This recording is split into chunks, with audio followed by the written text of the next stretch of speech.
안녕하세요. 저는 30대 후반의 여성이에요. 이곳의 사연을 들으면서 제 이야기를 보내볼까 생각했지만 제 주변 사람들 중에서도 측근들만 알고 있는 이 부끄러운 이야기를 남들에게 한다는 게 쉽사리 용기가 나지 않았어요. 하지만 최근 한국 뉴스나 시사 프로에서 다뤄주는 주제를 보면서 참 제 사연과 많이 닮아있다는 생각이 들더라고요. 물론 저도 제가 직접 경험하기 전까지는 상상하지도 못했던 일이라 저에게 이런 일이 생길 줄 몰랐지만 말이죠. 조금만 자세히 찾아보면 우리 주변에 자주 벌어지는 이 끔찍한 일들을 여러분께서는 겪지 않았으면 하는 바람에 제 사연을 보내볼까 합니다. 제 어릴 적부터 지금까지 전문직에 종사하고 계시는 부모님 밑에서 태어난 전 경제적으로 부족함이 없이 자랄 수 있었습니다. 경제력이 받쳐주셨던 부모님은 제 교육에도 관심이 많으셨어요. 부모님의 열린 교육관 덕분에 어린 시절부터 다양한 경험을 할 수 있었던 전 또래 친구들에 비해 어린 나이부터 세상을 보는 눈이 넓어졌고 뭐든 도전해보는 성격을 가지게 되었습니다.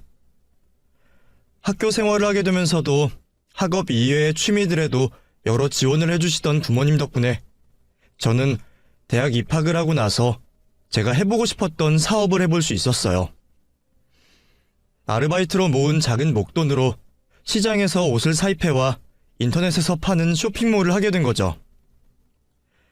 저도 제대로 된 사업이라기보다는 소소한 용돈벌이 겸 경험을 쌓기 위해 시작한 일이었는데 날이 갈수록 구매해주시는 고객들도 많아지고 단골까지 생기며 꽤나 큰 수익을 벌 수 있게 되었어요. 가벼운 마음으로 시작한 사업은 사업 초반과 비교할 수 없을 정도로 늘어난 매출과 세무에도 따로 신경을 써야 할 만큼 어엿한 사업체가 되어 있었고 저는 여러 직원을 책임지어야 하는 사장이 되어 있었죠. 그러던 중 몇 년 동안 저희 회사 세무일을 도와주시던 세무사분을 통해서 한 남자를 알게 되었어요. 처음에는 저와 비슷한 사업체를 하고 있다 하여 소개받은 사람인데 그 남자의 이름은 이종규였죠. 제가 아무것도 모르고 사업을 시작한 편이라 같은 업계 사람을 만나면 도움이라도 얻을 수 있지 않을까 생각했었어요. 종규 씨도 사업을 하고 있기에는 젊은 나이다 보니 처음에는 그 사람이 한다던 사업체도 저와 비슷할 거라고 생각했는데 알고 보니 종규 씨는 저희 사업과는 비교도 할 수 없을 만큼 큰 의료제조 회사를 운영하고 있었죠. 부모님께 이어받아 2대째 회사를 운영한다는 종규 씨와는 사업 관련으로 만나 이야기를 나누고 친분을 쌓게 되었습니다. 비슷한 나이 또래에 같은 분야에서 일을 하다 보니 할 말이 많아 말이 길어졌고 처음 만난 날부터 자연스럽게 같이 저녁도 먹고 간단한 음주도 하게 되었어요. 그날 이후로도 자주 만나게 되었고 젊은 나이에 책임감 있는 모습과 선한 모습을 보며 종규 씨에게 마음이 가기 시작했죠. 전 괜한 내숭 떨지 않고 제 마음을 종규 씨에게 표현하게 되었고 다행히 저에게 호감이 있던 종규 씨와 진지한 연애를 시작하게 되었습니다. 연애를 시작한 우리는 생각보다 빠르게 서로에 대한 확신을 가지게 되었고 경제적으로도 자립했던 상황이라 일찍이 결혼 이야기를 나누고 있었어요. 비교적 이른 나이에 결혼이었지만 서로 모자라지 않은 집안과 저와 남편 모두 경제적으로 독립했기에 결혼을 하고도 큰 문제 없이 행복하게 지내고 있었죠. 결혼 생활을 시작하게 되면서 쇼핑몰을 다른 사람에게 매매하게 되었고 사업하는 남편을 위해 내조하며 본래 하고 싶었던 공부를 이어가게 되었습니다. 결혼하고도 한동안은 문제없이 사업을 이어가던 남편은 언젠가부터 사업을 확장하기 시작했어요. 기존 회사와는 관련 없던 사업들까지 문어발식으로 확장하던 남편은 결국 새롭게 시작한 사업들이 하나둘씩 실패하게 되면서 경제적으로 큰 어려움이 생기기 시작했습니다. 처음에는 혼자선 역부족이었는지 시부모님의 도움을 받아 겨우 해결하던 회사 자금이 그마저도 점점 부족해지면서 큰 고민에 빠지게 되었어요. 저는 남편의 상황을 늦게 알아차리고 우선은 급히 막을 수 있게 제가 가지고 있던 돈으로 남편을 도와주기 시작했습니다. 이미 시부모님과 제가 많은 금액을 도와줬기에 다른 사업들을 그만두고 기존에 하던 일에만 집중한다면 이전처럼 돌아가는데 문제가 없었을 거예요. 그런데 남편은 오기가 생겼는지 계속해서 새로운 사업을 시도했고 그때마다 번번이 실패를 하고 있었죠. 그러면서 점점 저에게 금전적으로 기대는 걸 너무 당연하게 생각하더라고요. 아우, 술 냄새야. 당신 술을 얼마나 마신 거야? 내일 회사 출근 안 해? 잘 굴러가는 회사를 왜 걱정해? 지금 걱정할 건 딴 사업인데. 말이 나와서 말인데, 당신 돈 좀 더 빌려줘. 그만해, 당신. 또 무슨 일을 벌이려고 그래? 그냥 아버님 물려주신 회사 하나라도 잘 운영할 생각해. 아이씨, 그게 무슨 말이야? 이제 막 반응 오려고 하는데. 너 지금 나 무시하냐? 나도 할 수 있어. 그러라고 유학까지 가서 공부하고 온 거 아니야? 나 당신 때문에 시부모님 똑바로 쳐다볼 수도 없어. 그리고 시부모님이 얼마나 해주셨는지 모르겠지만 내가 빌려준 것만 몇 억이야. 근데 여기서 더 달라고? 나도 더 이상은 안 돼. 야, 너 쇼핑몰 잘 팔았잖아. 그러면 돈 나올 구멍 더 있을 거 아니야. 그리고 그깟 몇 억 가지고 생색이냐?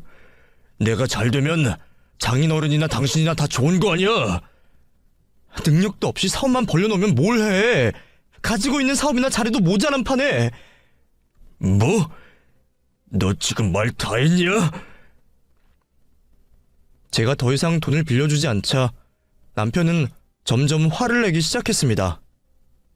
처음에는 단순한 언어폭력으로 시작되었던 것이 날이 갈수록 심해지더니 어느 날부터 제게 위협을 가하며 직접적인 폭력을 사용하려고 했어요.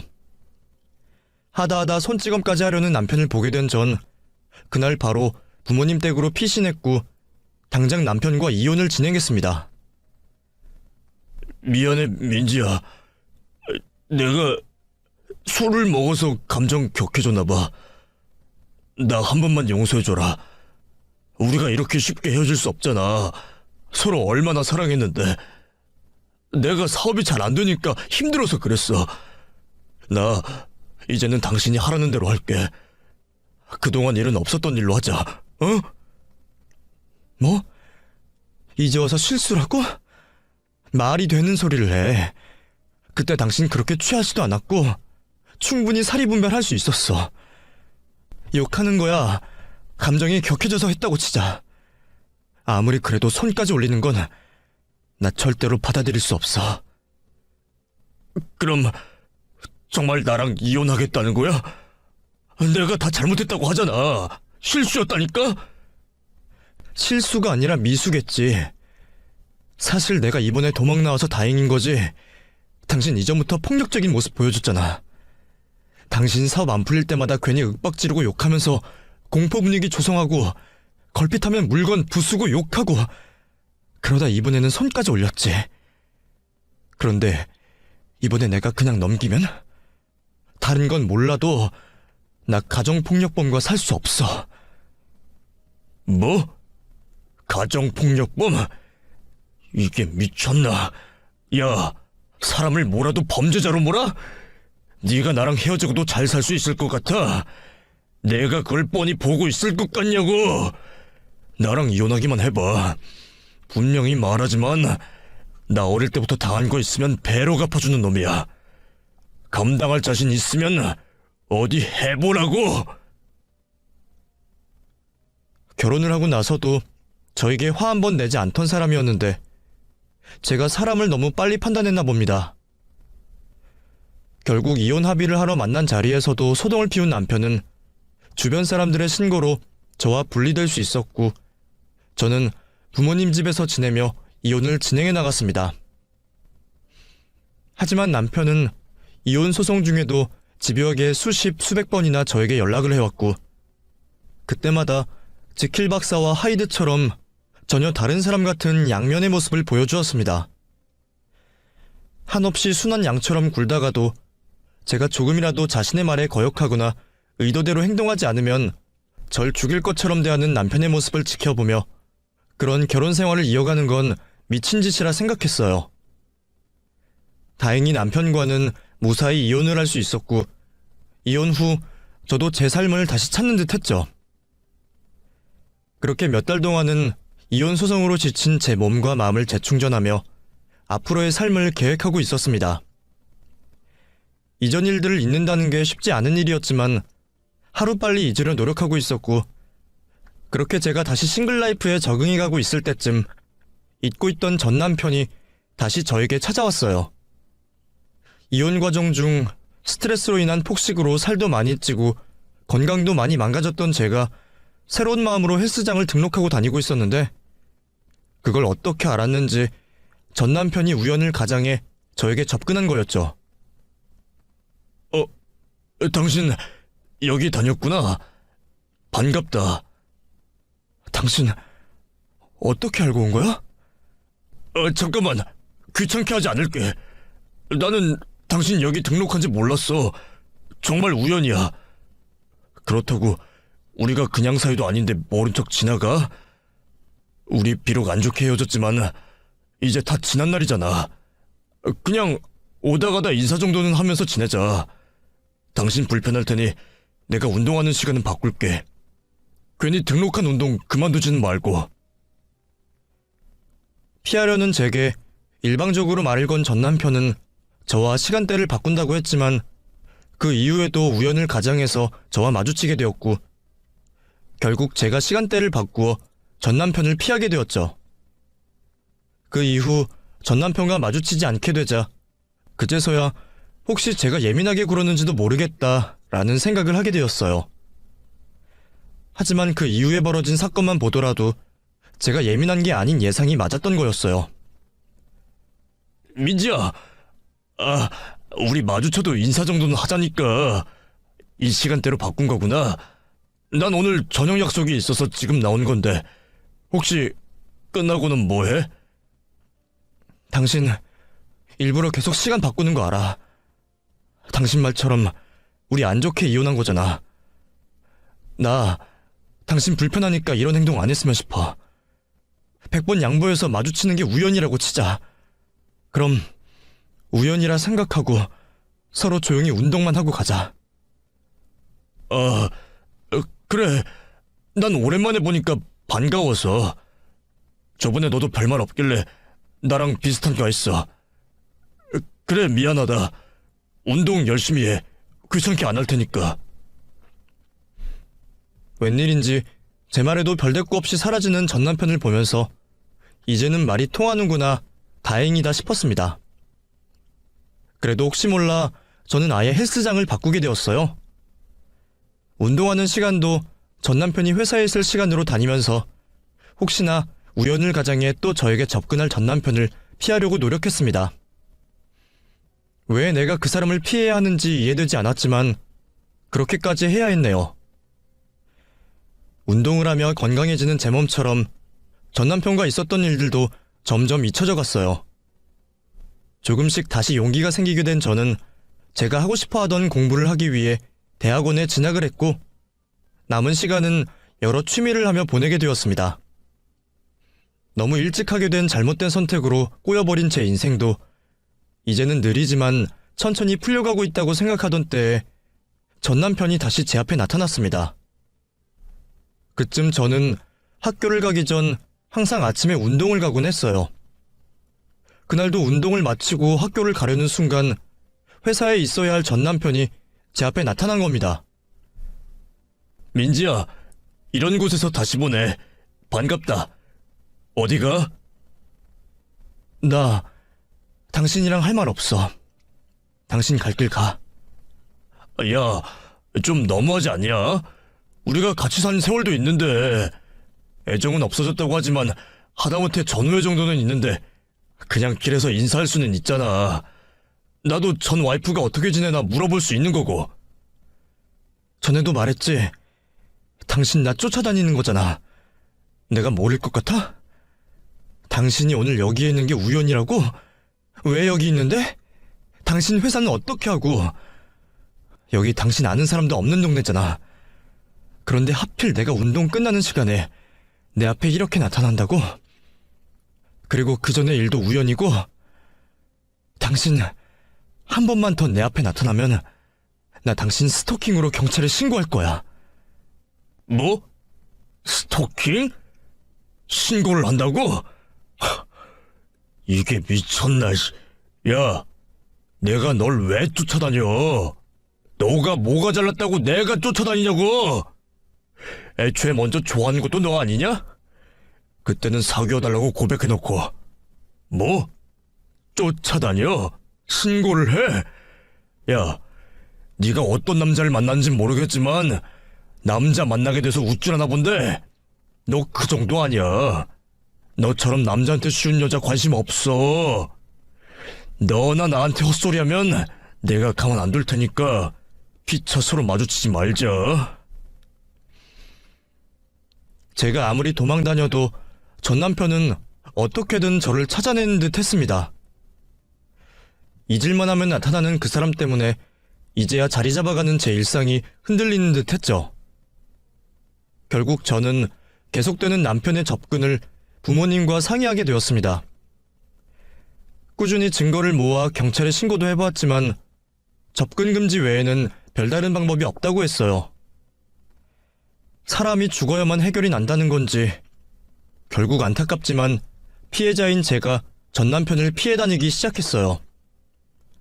아주 짧은 거리도 웬만하면 차를 타고 다니기 시작했고 외부에서 혼자 있는 시간을 최대한 줄이려고 했죠.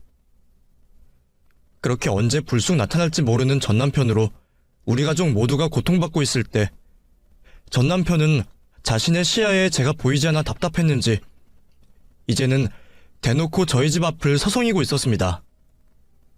잠깐의 방심이었어요.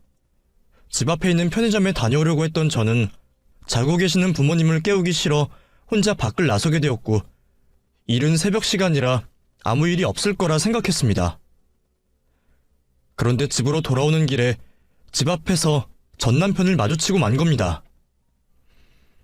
패딩과 모자를 쓰고 있었기에 저를 못 알아봤을 거라 생각한 전 남편이 알아차리기 전에 집으로 들어가려고 했죠.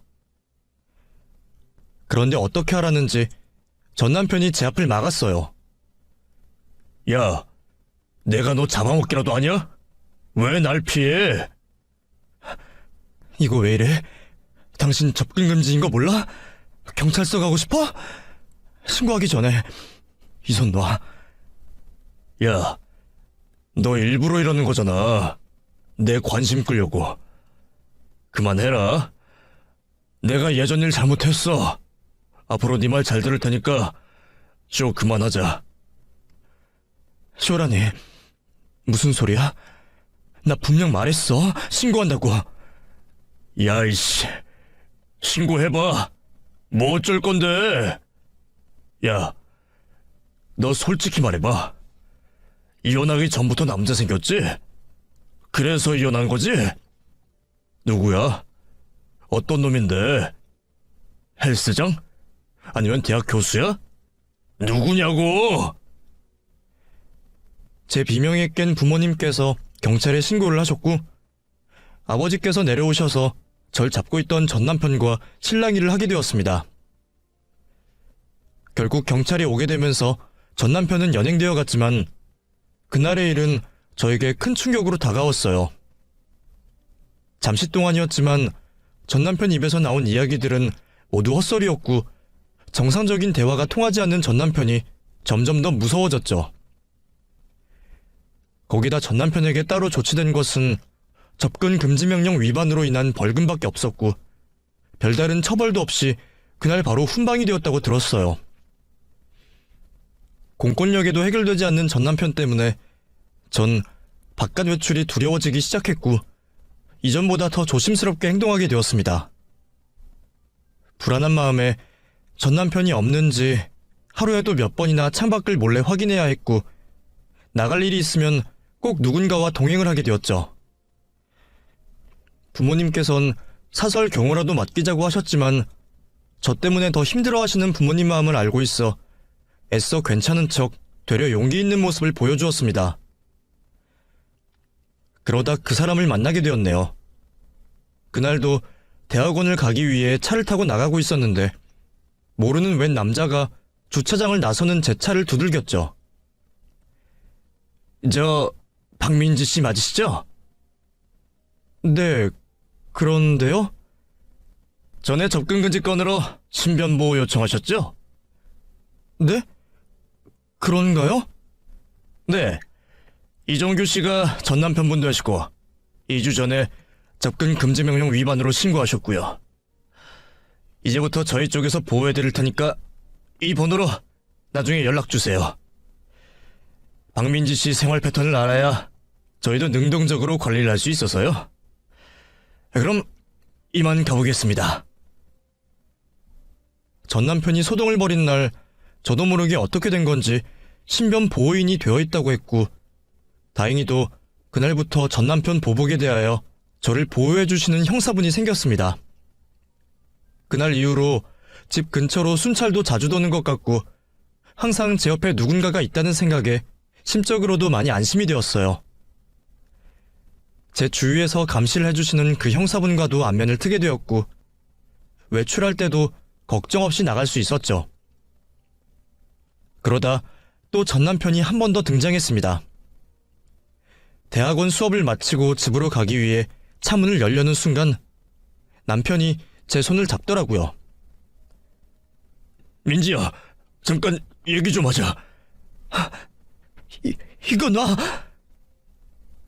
아무도 없는 주차장에서 이제는 꼼짝없이 당하겠구나 싶었는데 그때 그 형사분께서 전 남편을 제압했습니다. 이종규 씨, 접근금지 명령 위반, 현장 체포하겠습니다. 뭐야 당신, 이거 안 넣어? 박민지 씨, 괜찮으세요? 어디 다친 데는 없으시고요? 다행히 근처에 계시던 형사분께서 전 남편을 잡아갔고 저에게 처벌에 대한 진행 사항을 알려주신다고 했어요. 이번에도 벌금으로 끝나게 되었지만 경찰이 근처에 있다는 것을 알게 된 전 남편은 그 이후로는 더 이상 제 앞에 나타나지 않게 되었죠. 그 후로 신변보호가 만료된 상황에서도 형사님은 가끔 제 주변을 돌아봐주며 제 안부를 물어주셨습니다. 저 말고도 신경 쓸 일이 한두 가지가 아닐 텐데 끝까지 저에게 신경 써주는 형사님에게 감사한 마음이 들었고 성이라도 표시하고 싶었습니다.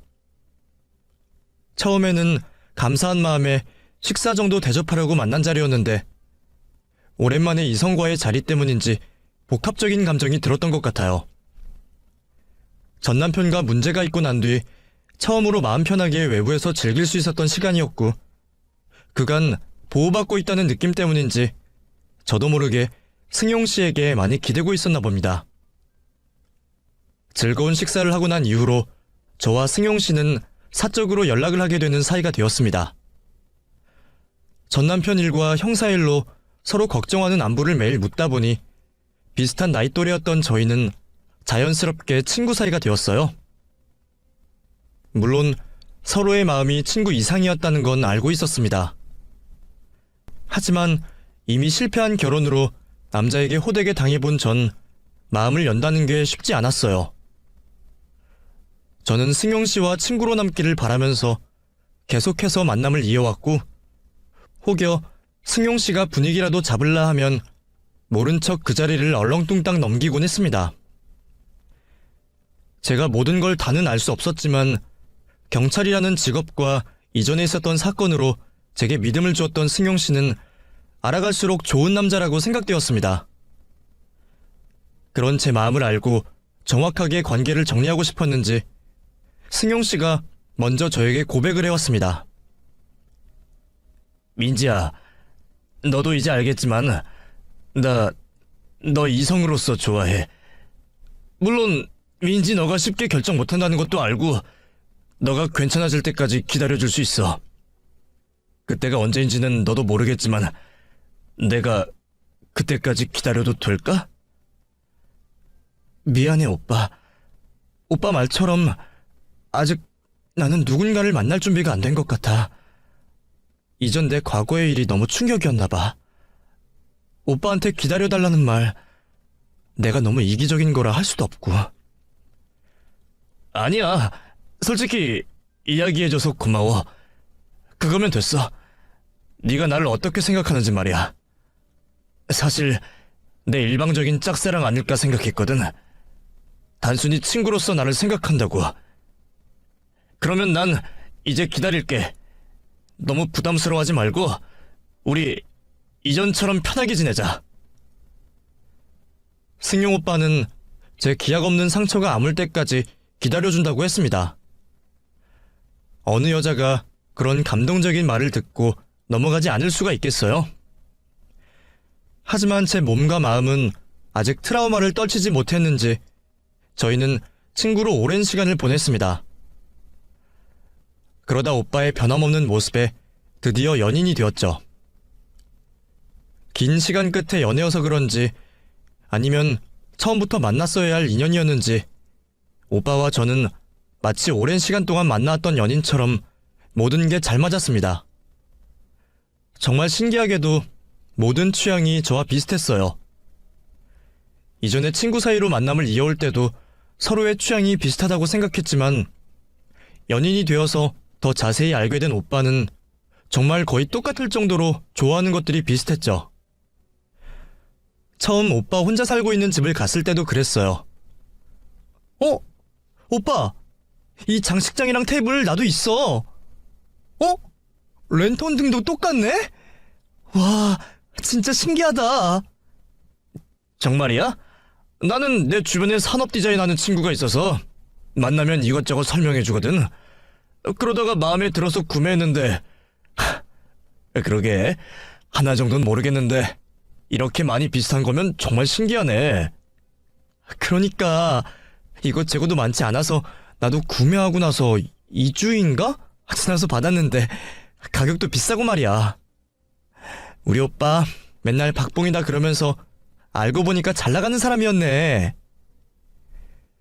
형사란 직업의 고정관념 때문인지 오빠가 자상하고 섬세한 면은 있었지만 집안 인테리어에 가구와 소품까지 세세하게 신경 쓰는 줄은 꿈에도 몰랐습니다. 거기다 가격대 꽤 나가는 가구들도 여러 개 있어서 제가 예상하는 형사 월급이 생각보다 높은가 싶었죠. 그건 말고도 취미, 음식, 가치관까지 정말 모든 취향이 비슷한 오빠를 보다 보니 내가 이렇게 좋은 남자를 만나려 그 힘든 시간을 보냈구나 싶었어요. 거기다 이혼 이후 저는 제가 존경할 수 있는 남자를 바래왔는데 오빠는 딱 그런 모습에 부합했죠. 어느 날 저에게 먼저 자신을 위해서 주말에 고생을 해줄 수 있냐며 물어온 오빠는 저를 데리고 보육원으로 향했어요. 그리곤 거기서 함께 아이들과 놀아주며 봉사활동을 했죠. 저도 얼떨결에 부족하지만 제가 할 수 있는 일을 했고요. 알고 보니 오빠는 이전부터 봉사를 다니고 있었고 자기가 느꼈던 보람을 저에게도 느끼게 해주고 싶었나 봅니다.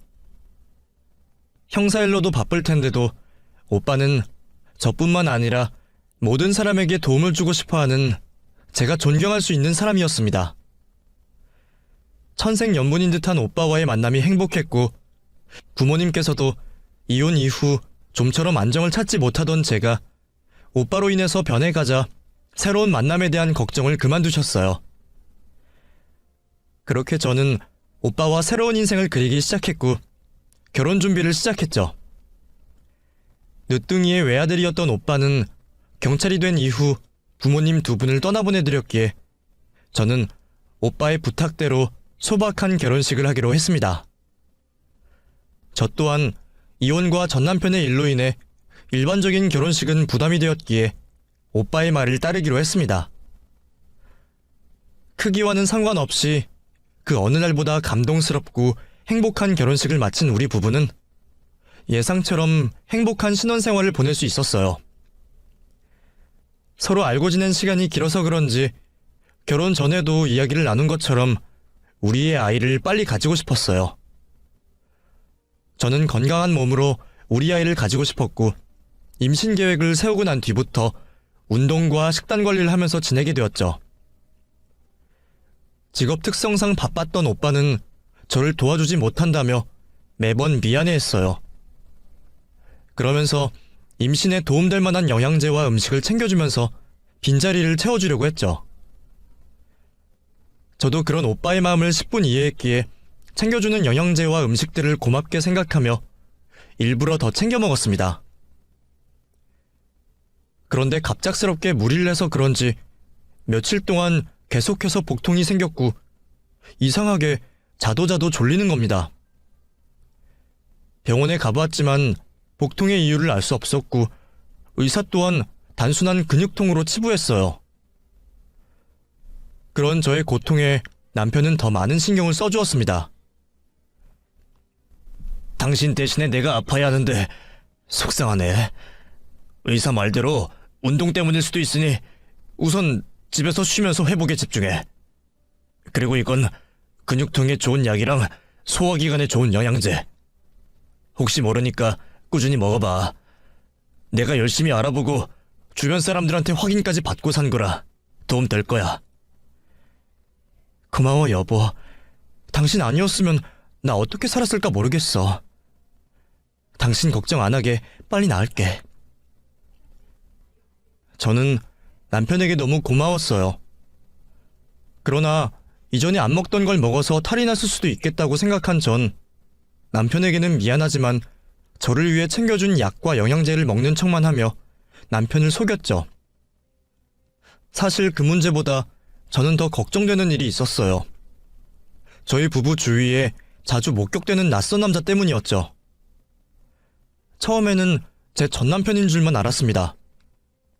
다시 또 그 사람이 겁도 없이 나타났나 싶었어요. 자세히 보니 처음 보는 낯선 사람이었고 저는 남편 직업상 원한 관계인 사람이라고 생각했죠. 걱정되는 마음에 남편에게 말을 하게 되었습니다. 오빠, 왜 요즘에 계속 어떤 남자가 우릴 지켜보는 것 같아? 어디 갈 때마다 우리 주변에 있다니까? 혹시 오빠 일에 관련된 범죄자 아니야? 우리 보복하려고. 내가 강력반도 아니고 그런 원한 살 일이 뭐가 있어. 걱정하지 마. 그런 일 절대 없어. 혹시 모르잖아. 불안해서 그렇지. 내가 봤을 때는 임신 때문에 너무 신경 쓰니까 신경 과민인 것 같아. 민주야, 네가 우려할 만한 일은 없으니까 너무 신경 쓰지 마. 남편은 절대 그럴 일 없다며 호언장담했고 저는 그런 남편 모습에 어쩔 수 없이 입을 다물었죠. 하지만 그 남자는 더 대담하게 저희 집 앞까지 와 있었어요. 다른 곳도 가지 않고 3일 내내 그곳에 숨어서 우리 부부를 훔쳐보던 남자를 보던 저는 남편 말만 믿고 그냥 넘어가선 안 될 거라 생각했습니다. 그렇게 저는 집을 나와 그 남자의 정확한 위치를 파악하고 경찰에게 전화하려고 했어요. 그때 그 낯선 남자가 저에게 먼저 말을 걸었습니다. 박민지 씨죠? 당신 남편 조심하세요. 그리고 더 자세한 건 다른 곳에서 알려드릴 테니 이 번호로 연락 주세요. 짧은 시간 스쳐가면서 말을 한 남자는 마치 다른 사람이 보면 안 되는 것처럼 제게 몰래 명함을 주곤 그 자리를 서둘러 떠났어요. 모르는 남자의 입에서 남편이라는 말이 나와 당황스러웠고 더욱이 남편을 조심하라는 그 말이 뭔가 모르게 느낌이 좋지 않았어요. 저는 한참의 고민 끝에 남자가 준 명함을 확인했습니다. 회사에 전화를 걸어 해당 이름을 가진 직원이 있는지 확인을 하게 되었고 신원을 확인한 후 저는 그 남자에게 전화를 걸었습니다. 전화로 말해준 약속 시간과 장소로 나간 저는 초조하게 그 남자를 기다렸습니다. 기다리면서도 제가 그곳에 있는 게 맞는가 싶었어요. 내가 내 불안 때문에 남편을 믿지 못하고 그 자리를 나와 있는 게 남편에게 못할 짓 같아서 이건 아니다 싶어 자리를 일어서려고 했습니다. 때마침 도착한 남자는 자신을 보험조사관이라고 소개했고 저에게 믿을 수 없는 이야기를 해주었습니다. 박민지 씨죠? 저는 지급 중지된 양승용 씨 보험금 관련으로 배정받아 조사하고 있는 보험조사관 최도홍이라고 합니다. 양승용 씨가 지금 2건의 보험금 관련으로 조사를 받고 있습니다. 네? 보험금이요? 저희 남편이 조사하는 게 아니고요? 보험금 이야기를 듣자 저는 남편 걱정이 먼저 되었어요. 무슨 건강에 이상이 있나 싶었거든요. 상황을 아예 모르시는 듯한데 제가 양승용 씨가 관련된 건의 경우 조사 중이라 자세히 설명하긴 어렵고 저희 쪽에선 양승용 씨 지급 중지 2건 다 보험 사기로 보고 있습니다. 조사를 더 해봐야겠지만 그중 한 건은 경찰에 수사 요청해야 할 수도 있고요. 저희 남편이 경찰인데 무슨... 잘못 알고 계신 것 같은데 양승용 씨 경찰 아닙니다. 지금까지 알아본 것으론 무직이에요. 저도 박민지 씨를 만나 양승용 씨 조사에 협조를 부탁드리려고 나왔습니다. 이전 건 둘 다 보험 사기가 맞다면 박민지 씨도 위험합니다. 혹시 양승용 씨 권유로 보험 든 적 없으세요? 그 이후에 이상한 점은 없으시고요. 낯선 남자는 제가 전혀 몰랐던 남편 이야기를 하고 있었어요. 낯선 그 사람이 하는 말을 믿고 싶지 않았지만 저에게 보여준 증거들이 사실이라는 것을 알려주고 있었죠. 그걸 보게 된 저는 최근 저에게 벌어진 건강 이상 문제들을 의심하지 않을 수가 없었습니다. 너무 무서워서 당장 신고를 하겠다는 제게 보험조사관이 말을 해줬어요. 신고하셔도 범죄를 증명하는 데 쉽지 않을 거예요. 지금이라도 이상한 점을 알아차리셨다면 다행이지만 앞으로가 더 중요합니다. 보험 특성상 조항에 부합되지 않으면 수령이 쉽지 않으니 양승용 씨가 의도하는 범죄가 있을 겁니다. 사고라던가 질병 사망 같은 건 말이죠.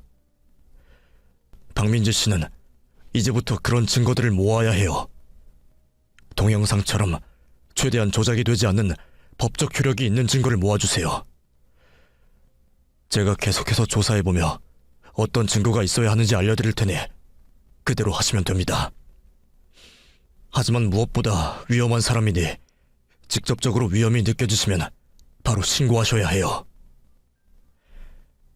그렇게 저는 조사관의 조언을 들으며 남편과 살떨리는 동거를 시작하게 되었습니다.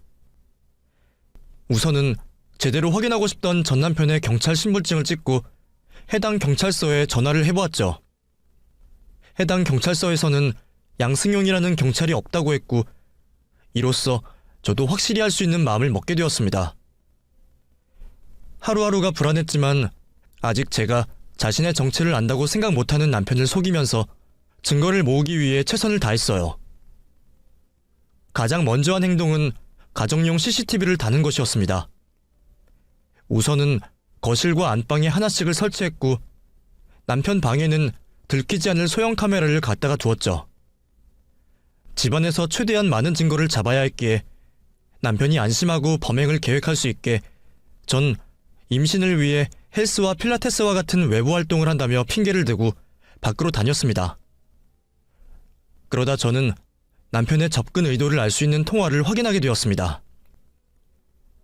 야, 정말 니코틴으로 사람 죽일 수 있는 거 맞아? 내가 쓰는 수면제만도 못하다니까? 수면제는 졸려하기라도 하지 니코틴 가지고 배만 아파한다니까? 정말 이러다가 공칠 수도 있어. 어차피 주변 사람들도 의심 못하고 있으니까 과감하게 해봐야겠어. 네 말대로 보험금 그거 몇 푼이나 된다고? 오히려 다른 사람들 눈치채기 전에 임신 우울증으로 꾸며서 재산 받고 튀는 게 낫겠어. 이 멍청한 년한테 붙잡혀서 몇 년 동안 고생이야. 어쨌든 네가 계속 바랬던 것처럼 속전속결로 보내버릴 테니까 좀만 기다리세요, 이정규 씨. 네? 남편 입에서 나오는 비상식적인 이야기들도 충격이었지만 무엇보다 그 이름을 남편 입에서 듣게 될 줄 몰랐습니다. 이종규. 그건 바로 전 남편 이름이었죠. 아무래도 두 사람이 짜고 저를 죽이려고 하는 것 같았어요. 저는 곧 있을 위험에 보험조사관에게 연락하였지만 제가 가진 증거라곤 카메라에 찍힌 동영상과 영양제와 음식에 나온 니코틴과 수면제 성분밖에 없었어요. 이 정도 증거면 증거 불충분으로 풀려날 확률이 높았고, 지금 와서 이혼을 해봤자 전 남편의 소나기에서 벗어나는 게 쉬워 보이지 않았습니다. 결국 전 모든 사실을 알고도 계속해서 증거를 모으기로 했죠. 무서웠지만 완전히 벗어나야 한다는 생각에 참아야 했습니다. 그렇게 불안한 하루를 생활하고 있을 때 남편이 여행을 가자고 했어요. 저는 그 여행이 무엇을 의미하는지 알았기에 보험조사관에게 뒤를 밟아달라 했고, 저도 녹음기와 녹화할 카메라를 챙기게 되었죠. 그렇게 저도 마음의 준비를 단단히 하고 여행을 떠났습니다. 도착한 숙소에서 남편은 여느 때와 다름없이 여유있고 다정한 모습을 보였고, 그렇게 아무 일 없이 무사히 첫날이 지나가는 듯 했습니다. 저는 남편이라는 적과의 동침을 하면서 편히 쉬지도 잠 한숨 자지도 못하고 있었어요. 침대에 누워 잠을 자는 척하고 있는 그때 남편이 저를 안아 몸을 묶어왔고 방문으로 전 남편이 들어왔습니다. 반항을 할 수도 없는 저에게 전 남편은 말을 걸어왔어요. 오랜만이네, 민지야. 내가 왜 여기 있나 싶지? 무슨 일인가 싶고. 민지, 너 우리한테 당한 거야. 애초에 내가 계획한 무대라고. 네가 나를 다시 받아주고 경찰에 신고만 하지 않았어도 이런 일 생기지 않았을 텐데.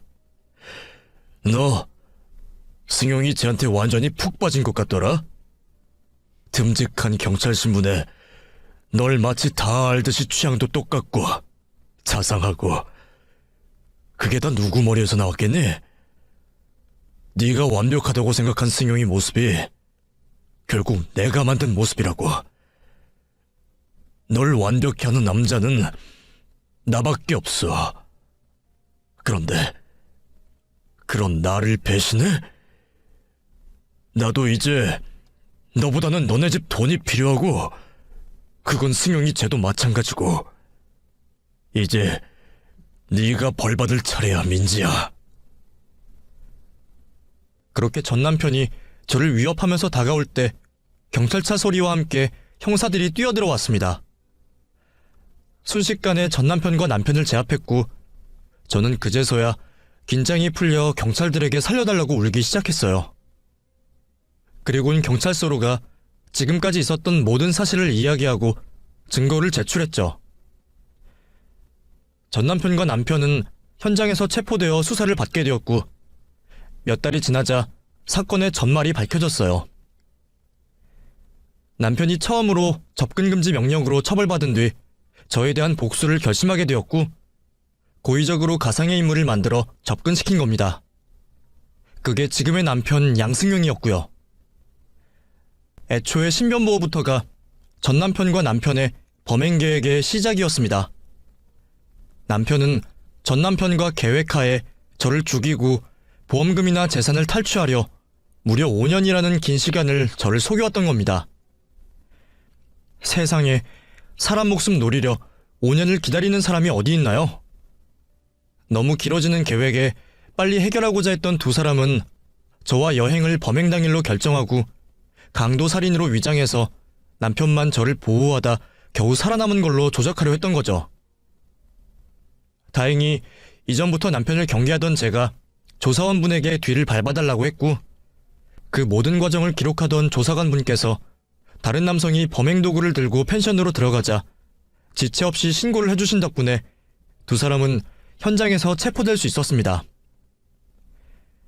결국 저에 대한 살인 공모와 미수, 공문서 위조, 보험사기 방지 특별법 등 여러 처벌건으로 기소가 되었고, 상상적 경합범으로 둘 다 긴 징역살이를 하게 되었습니다. 제 노력과 인내 끝에 사건은 무사히 마무리가 되었지만 이미 갈기갈기 찢어진 제 마음의 상처는 쉽사리 회복되지 않았어요. 그렇게 긴 시간 동안 정신과 치료를 받았고 겨우 일상을 할 수 있을 정도가 된 뒤 저는 외국으로 건너가게 되었습니다. 감옥에 있을 그 사람들이 탈출할 순 없겠지만 한국에 살고 있으면 어느 날 저에게 나타날 것만 같았어요. 그렇게 고국을 떠나 이곳에서 생활한 지도 시간이 꽤 흘렀습니다. 이전 아무 일 없을 때처럼은 아니지만 지금은 마음의 상처를 회복하고 새롭게 알게 된 사람들과 즐거운 시간을 보내고 있어요. 그리고 이곳에서 더 이상 도피가 아닌 정착을 해보려고 준비 중에 있습니다. 그러던 도중 이번 이슈화된 범죄 사건으로 저와 비슷한 사건을 겪으신 분들의 방송을 보게 되었고요. 그러다 보니 부끄럽지만 저의 경험담이 도움이 될까 싶어 이런 글을 적게 되었네요. 피해자인 제가 회복되기까지 너무 많은 시간이 걸렸습니다. 부디 여러분도 매사 조심하시길 바라겠습니다. 그리고 멀리서 새로운 인생을 시작하려는 저에게 많은 응원과 용기를 주셨으면 합니다. 사연 읽어주셔서 감사합니다.